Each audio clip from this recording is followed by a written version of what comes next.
श्री शिवाय नमस्तुभ्यम हर हर महादेव। देखिए दोस्तों, पूज्य गुरुजी ने कहा है कि जब आपके जीवन में संकट, कष्ट और समस्याएं बहुत अधिक उत्पन्न होने लगे, आपके शरीर में किसी भी प्रकार का रोग हो, बीमारी हो या फिर किसी भी प्रकार की समस्या हो गई है, आपने कई प्रकार की दवाएं भी ले ली हैं लेकिन आपको आराम नहीं मिल पा रहा है। आपके पास धन से संबंधित परेशानियां लगातार चल रही हैं, जिसकी वजह से आप अपना कोई भी कार्य प्रारंभ नहीं कर पा रहे हैं। आपके जीवन में आर्थिक समस्याएं लगातार बनी हुई हैं, व्यापार अच्छे से नहीं चल पा रहा है, नौकरी में उन्नति नहीं मिल पा रही है, घर में लगातार नकारात्मक ऊर्जा होने के कारण सारे कार्य बिगड़ने लगे हैं।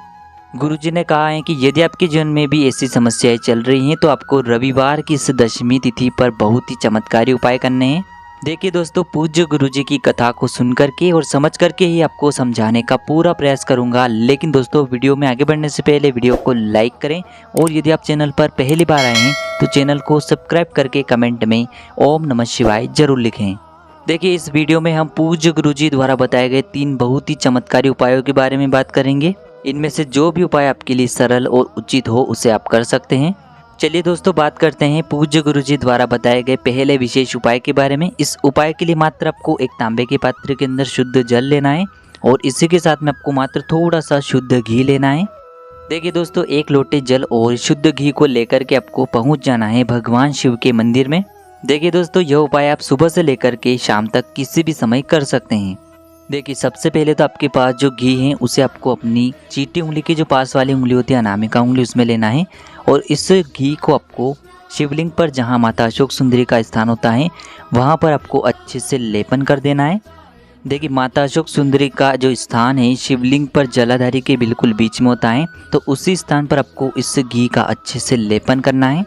देखिए दोस्तों, घी का लेपन करते समय आपके शरीर में यदि किसी भी प्रकार का भारी रोग हो चुका है या फिर आपके घर के किसी भी सदस्य के शरीर में भारी रोग हैं, तो पूज्य गुरुजी ने कहा है कि आपको लगातार कुंदकेश्वर महादेव का स्मरण करते रहना है। और यदि आप अपने जीवन की समस्याओं को, कठिनाइयों को दूर करने के लिए प्रयास कर रहे हैं तो आपको चंद्रमौली महादेव का मन में स्मरण करना है।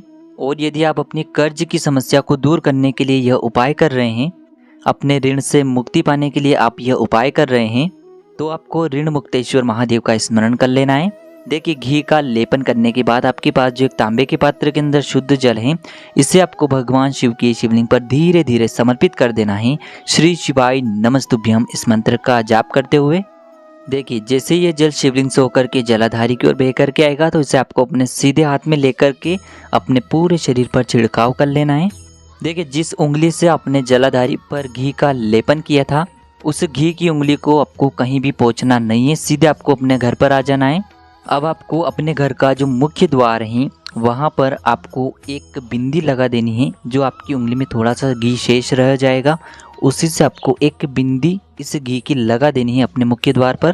पूज्य गुरुजी ने कहा है कि यदि इस उपाय को हम कर लेते हैं तो हमारे जीवन की जो समस्त समस्याएं हैं वह सभी दूर होती हैं और हमें अपने जीवन में सुख, समृद्धि तथा वैभव की प्राप्ति होती है। अब दोस्तों, हम बात कर लेते हैं पूज्य गुरुजी द्वारा बताए गए दूसरे चमत्कारी उपाय के बारे में। देखिए, इस उपाय को करने के लिए मात्र आपको एक तांबे के पात्र के अंदर शुद्ध जल लेना है। इसी के साथ में आपको एक चावल यानी कि अक्षत का दाना लेना है। देखिए, चावल का दाना जो आप लेंगे वह कहीं से भी टूटा हुआ या फिर खंडित नहीं होना चाहिए। फिर इसी के साथ में आपको एक प्यारी सी बेलपत्र ले लेनी है। बेलपत्र यदि आपके पास उपलब्ध नहीं है तो आप शिवलिंग पर चढ़ी हुई बेलपत्र को पुनः शुद्ध जल से धो करके उपयोग कर सकते हैं। बस आपको ध्यान रखना है कि बेलपत्र कहीं से भी टूटी हुई या फिर खंडित नहीं होनी चाहिए। फिर इसी के साथ आपको थोड़ा सा पीला चंदन ले लेना है। अब दोस्तों, इन सभी सामग्री को लेकर के आपको पहुंच जाना है भगवान शिव के मंदिर में। पूज्य गुरुजी ने कहा है कि यह उपाय भी आप सुबह से लेकर के शाम तक किसी भी समय कर सकते हैं। देखिए दोस्तों, सबसे पहले तो आपके पास जो पीला चंदन है उसमें आपको थोड़ा सा जल डाल करके उसे गीला करना है। अब इस पीले चंदन को आपको बेलपत्र की जो बीच वाली बड़ी पत्ती होती है और बेलपत्र की जो चिकनी साइड होती है उस पर अच्छे से लगा देना है। तो बेलपत्र की जो सबसे आगे वाली पत्ती होती है उस पर आपको चंदन लगा देना है। उसके बाद जो आपके पास एक चावल यानी कि अक्षत का दाना है उसे भी आपको उसी बेलपत्र के ऊपर चिपका देना है, यानी कि बेलपत्र की बीच वाली बड़ी पत्ती पर चिपका देना है। अब दोस्तों, यह जो बेलपत्र है इसे आपको भगवान शिव के शिवलिंग पर अर्पित कर देना है। देखिए, बेलपत्र को समर्पित करते समय आपको ध्यान रखना है कि बेलपत्र की जो चिकनी साइड है जिस पर आपने चंदन और एक चावल का दाना समर्पित किया है वह शिवलिंग से स्पर्श होगा और इसकी जो डंडी है वह आपको जलाधारी की ओर रखना है। इस प्रकार से ये बेलपत्र आपको समर्पित कर देना है। बेलपत्र को रखते समय आपके जीवन में जो भी संकट हैं, जो भी कष्ट हैं, जो भी आपके जीवन में समस्याएं चल रही हैं, तो उन समस्याओं को दूर करने के लिए आपको महादेव से प्रार्थना कर लेनी है और यह एक बेलपत्र आपको भगवान शिव के शिवलिंग पर समर्पित कर देनी है। इसके बाद आपके पास जो एक लोटा जल है इसे आपको धीरे धीरे भगवान शिव के शिवलिंग पर अर्पित कर देना है। श्री शिवाय नमस्तुभ्यम इस मंत्र का जाप करते हुए पूज्य गुरुजी ने कहा है कि यदि इस विशेष तिथि में यह विशेष उपाय हम इस प्रकार से कर लेते हैं तो हम आपको यकीन दिलाते हैं कि आपके जीवन से सारी समस्याओं का अंत होगा। अब दोस्तों हम जान लेते हैं सबसे अंतिम उपाय के बारे में। देखिए ये उपाय विशेषकर उन लोगों को करना है जिनके शरीर में कोई भारी रोग हो गया है, कोई भी भारी बीमारी उत्पन्न हो गई है और उनकी जो बीमारी है वह दूर नहीं हो पा रही है। डॉक्टरों को दिखा के और दवाइयाँ लगातार खा के वह परेशान हो चुके हैं लेकिन उनका जो रोग है वह ठीक ही नहीं हो पा रहा है। तो ऐसे लोगों को यह विशेष उपाय करना है। देखिए इस उपाय के लिए आपको मात्र एक लोटा शुद्ध जल ले लेना है और इसी के साथ में आपको मात्र थोड़ा सा शहद ले लेना है। देखिए शहद आपको मात्र आधा चम्मच या फिर उससे भी कम लेना है। अब दोस्तों ये दोनों सामग्री लेकर के आपको पहुंच जाना है भगवान शिव के मंदिर में। देखिए पूज्य गुरुजी ने कहा है कि यह उपाय भी आप सुबह भी कर सकते हैं और शाम के समय भी कर सकते हैं। देखिए दोस्तों सबसे पहले तो आपके पास जो शहद है उसे आपको अपने अनामिका उंगली में लगाना है। अब दोस्तों इस अनामिका उंगली से आपको माता अशोक सुंदरी वाले स्थान पर ओम का निर्माण करना है। देखिए शहद से ओम का निर्माण करने के बाद आपके पास जो एक जल का पात्र है इसे आपको भगवान शिव के शिवलिंग पर धीरे धीरे समर्पित करते जाना है। समर्पित करते हुए आपको लगातार कुंदकेश्वर महादेव का मन में स्मरण करते रहना है और आपको श्री शिवाय नमस्तुभ्यम या फिर ओम नमः शिवाय इस मंत्र का लगातार जाप करते रहना है।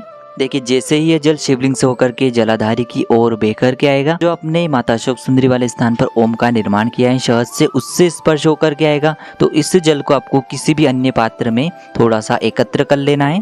पूज्य गुरुजी कहते हैं कि जब भी हमारे शरीर में कोई भी रोग होता है या फिर हमारे घर के अन्य किसी भी व्यक्ति के शरीर में कोई भी रोग होता है तो हमें कुंदकेश्वर महादेव से प्रार्थना करनी चाहिए। कुंदकेश्वर महादेव हमारे शरीर के सारे रोगों से मुक्ति दिलाते हैं। देखिए जो जल आपने एकत्र किया है उसे आपको महादेव से औषधि स्वरूप प्राप्त करना है। अब दोस्तों इस जल को लेकर के आपको पहुंच जाना है अपने घर पर। अब दोस्तों इस जल का आपको आचमन करना है या फिर जो भी व्यक्ति बीमार रहता है उसे आपको इस जल का आचमन करवाना है। देखिए आपको उसी दिन पूरे दिन में बीमार व्यक्ति को इस जल का कम से कम 3 से 5 बार आचमन करवाना है। जल का आचमन करते समय आपको कुंदकेश्वर महादेव का मन में लगातार स्मरण करते रहना है। पूज्य गुरुजी ने कहा है कि जो भी व्यक्ति इस प्रकार से इस जल का आचमन कर लेता है उस बीमार व्यक्ति के शरीर में जो भी बीमारी है उसे उसमें बहुत ही जल्द राहत मिलना प्रारंभ हो जाती है। तो दोस्तों इस प्रकार से आज के इस वीडियो में हमने आपको 3 चमत्कारी उपाय बताए हैं।